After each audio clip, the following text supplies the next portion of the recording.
ಇವತ್ತೇನು ಜೈ ಫೌಂಡೇಶನ್ ವತಿಯಿಂದ ಶಾಲೆ ನವೀಕರಣ ಮಾಡಿದೀವಿ, ಇದನ್ನ ಪ್ರತಿ ವರ್ಷ ಕಾಪಾಡ್ಕೊಂಡು ಹೋಗುವಂಥದ್ದು ಮುಖ್ಯ ಶಿಕ್ಷಕರಿಂದ ಹಾಗೂ ಶಾಲೆ ಮಕ್ಕಳಾಗಿರ್ಬೋದು ಎಲ್ಲರೂ ಶುಚಿತ್ವವಾಗಿ ನೈರ್ಮಲ್ಯವನ್ನು ಕಾಪಾಡ್ಕೊಂಡು ಗುಯಿಲಹಳ್ಳಿ ಶಾಲೆ ತಾಲೂಕಿನಲ್ಲಿರುವ ಎಲ್ಲ ಸರ್ಕಾರಿ ಪ್ರಾಥಮಿಕ ಶಾಲೆಗಳಿಗೆ ಒಂದು ಮಾದರಿ ಶಾಲೆ ಆಗಬೇಕು ಅನ್ನೋದು ನಮ್ಮ ಉದ್ದೇಶ.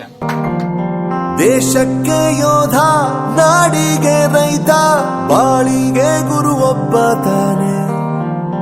ಅಕ್ಷರ ಕಲಿಸೋ, ಅಜ್ಞಾನ ಅಳಿಸೋ, ಅವನೂನು ಅನ್ನದಾತ. ಸರ್ಕಾರಿ ಯೋಜನೆಗಳು ಸರ್ಕಾರದಿಂದನೂ ಬರ್ತಾ ಇದೆ, ಜೊತೆಗೆ ಎಲ್ಲರೂ ಕೈ ಜೋಡಿಸಿ ಕೆಲಸ ಮಾಡಿದಾಗ ಮಾತ್ರ ನಮ್ಮೂರ ಶಾಲೆ ಅನ್ನೋ ಪದಕ್ಕೆ ನಿಜವಾದ ಅರ್ಥ ಬರುತ್ತೆ.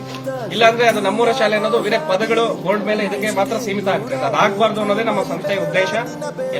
ಎಷ್ಟು ಚಂದ ಐತೆ, ಎಂತ ಅಂದ ಐತೆ ನಮ್ಮೂರ ಶಾಲೆ. ಇನ್ನೊಂದು ಏನೇನು ಕೊರತೆಗಳಿದಾವೆ ಇಲ್ಲಿ ಎಲ್ಲ ನಿಗಿಸ್ಕೊಂಡು ಯಾವ ಪ್ರೈವೇಟ್ ಸ್ಕೂಲ್ಗೂ ಕೂಡ ಕಡಿಮೆ ಬರ್ದಿರೋದಿಲ್ಲ, ಸರ್ಕಾರಿ ಪ್ರಾಥಮಿಕ ಶಾಲೆಗಳು ಬೆಳಿಬೇಕು ಅನ್ನೋದು ನನ್ನ ಒಂದು ಉದ್ದೇಶ. ತಾವೆಲ್ಲ ಕೈ ಜೋಡಿಸಿರಂತ ನಾನು ಈ ಸಭೆಯ ಮೂಲಕ ಮನವಿ ಮಾಡ್ಕೊತಾ ಇದ್ದೀನಿ.